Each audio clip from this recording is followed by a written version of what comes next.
Сайн байцгаана уу? Номын ертөнц клубын гишүүн Халиун байна. Номын ертөнц клубын гишүүн Билгүн байна. За өнөөдөр бид амьтын тухай 50 номын Стивен Кингийн зохиололох Тэжээвэр амьтны оршуулгын газар номын талаар ярих гэж байна. Тэгээ энэ хүн номыг сонгож унших болсон шалтгаан нь юу вэ? Ягаад заавал энэ номыг сонгож уншсан бэ? Би өөрөө Стивен Кингийн зохиолууд их дуртай. The Shining, IT энэ гэх зэрэг их алдартай номнуудад кино олж гарсан байдаг.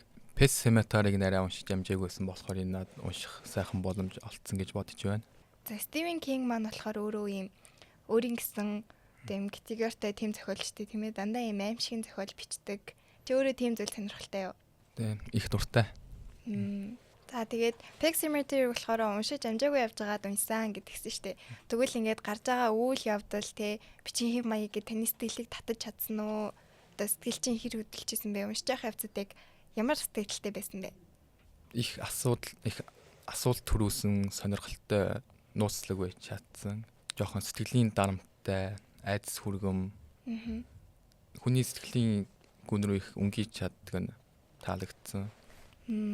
Одоо Тэжээвэр амьтын оршуулгын газар гээд эний маань нөгөө нэг Стивен Кинг чинь айгүй нөгөө аимшиг зохиол бичдэг гэдгсэн шүү дээ. Тэгээд ер нь аимшиг ном гэхээсээ илүү одоо олон асуулт хүний толгойд бодогдуулдаг тийм ээ. Олон үйл явдал их хэрэгцүүлдэг. Ер нь философийн ном гэж ярдэм билээ. Тийм бах тийм ээ. Тэгвэл одоо энэ хүн номын маань үндсэн гол санаа мессежийг нь юу гэж бодож байна? Ер нь хэлэхэд үйл явдал те дөрүүдийнхэн тухай эхлээд ярилцуулж байна. Тэгэхээр гол дүр Луис маань гэр бүлтэйгээр цуг шинэ тосгонд нүүж ирж байгаагаар эхэлдэг зохиол маань. Тэгээд тэнд нь Тэжээвэр амьтны оршуулгын газар гих нууцлаг газар бий. Хуршийнхаа санал болгосноор тэнд муураа оршуулж үзээд тэр дахиад амилчихдаг. Тэгээд цаашаага үйл явдал маань илүү амар болж үргэлжлээд явна. Гол санаа нь гэвэл би номноос нь татчихъя. Заримдаа үхлэн дээр байдаг гэх үг энэ номыг бүрэн дүр илэрхийлэх юм шиг санагдсан. Луис маань үхэлтэй тэмцэх гэж оролцсноор өөрийгөө улам бүр өрөвдөлттэй тийм л байдал унагадаг. Зүгээр л энэ бүхнийг хүлээн зөвшөөрөх хэрэгтэй байсан. Ер нь бол хүн үхэл шанал хагацалтай тулгархаараа одоо тэр зүйлийг эсэргүүцдэг юм тийм үү? Луис тийм үйлдэл хийсэн юм шиг байна тийм ээ. Тэгээд эцэст нь хүлд дийлтэй дуустдаг юм байна тийм үү? Ном маань. Тэ үхлээс ч дор байдал ороод дуустдаг да.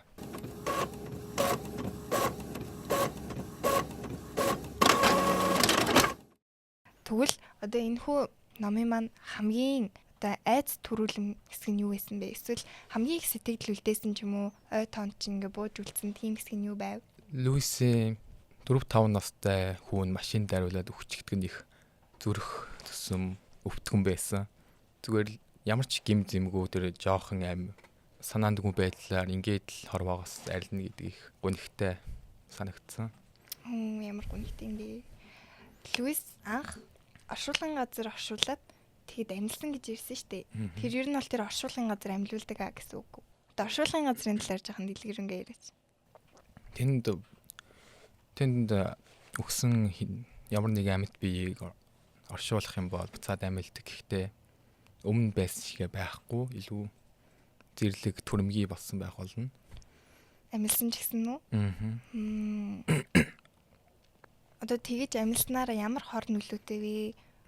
Одоо тэднийг энгийн хүмүүс шиг бид нар харж чадах уу? Тэр хүмүүс бол ер нь амьлсан ч гэсэн энгийн хүмүүс шиг ер нь аашаалж болж чадахгүй юм тийм ээ. Тэгэхээр ер нь амьд байгаа хүмүүстэй илүү хор уршигтай байна гэсэн үг. Луис хүүгээ амьдуулах үед хүүн гарч ирэхдээ эхнэрийг нь ээжигээ хөнөөчгдөг. Тэгэхээр ер нь нэг өгсөн үнийг амьлуулах чагаад дахиад нэг алтж байгаа гэсэн үг. Тэр амьссан бит нь өөрөө хөнөөчгсөн. Тэр их хор уршигтай. Тэр ер нь бодолтой л хийх үйлдэл байна л да.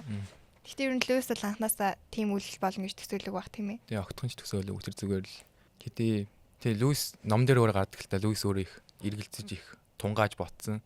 Хүүхэд нь энгийн үшиг амьдрч чадахгүй ч гэсэн энэ бол миний л хүүхэд шүү дээ гэд. Тийм байсан ч тэрийг хүлээн зөвшөөрөөд цуг амьдрахыг хүсдэг. Гэтэл бүр дордсон да. Хор уршиг мэдсэн ч гэсэн гуниг шаналлаа дийлсэн юм шүү дээ тийм ээ. Луис аав гэсэн дээ. Тэр эцэг хүний сэтгэл гэдэг бас дөвгсөн байсан ч эргээд адгуус шиг төрсэн байсан ч гэсэн одоо хүүхдэл бол хүүхэд эцгийн хайрыг одоо юу ч дийшгүй шүү дээ. Одоо номон дээр яг гарч байгаа бол гол асуудал бол үхэл амьдралаас дээр үү? Амьдрах нь үхлээс дээр үү? Нэг тийм асуулт гарч ирж байгаа штэ. Чи ер нь номоо ингээ уншиж дуусаад яг ямар дүгнэлтэнд хүрсэн бэ? Хэдий эргэн тойрны маань хүн нас барж тийм шанал би өөрөө хөтөж байгааг хүчсэн. Тэгээ хүмүүс өөрсдийн хүслээр намайг орхиж байсан. Хэдий энэ үхлээс ялгаалтай нь гэвэл тэд намайг орхисон гэсэн хорвоогийн хаа нэгтээ амьсгалж байгаа, амьдарч байгаа. Одоо бодоход мөрөөдлөг хооноос хөөжил байгаа. Тэрийг нь бодож би ч өвтөл би бас мөрөөдлөх араас хөөж ирээдүйд ямар нэгэн уулзах завшаан тохиолдвол мөрөөдөлтөй хүрсэн байгаагаар уулзах сайхан шүү дээ.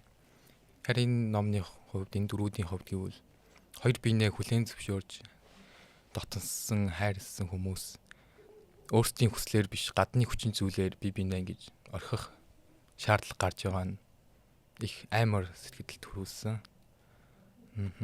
Харамсалтай юм тийм ээ. Хэрвээ чи одоо Луисын оронд өөрийгөө тавиад одоо хайртай дотны чинь нэг хүн тэ хамгийн ойрын чинь нэг хүн гээд өөд болоод тэг тийм оршуулган газар байсан амьлуулах боломж олдвол чи амьлуулах байсан уу?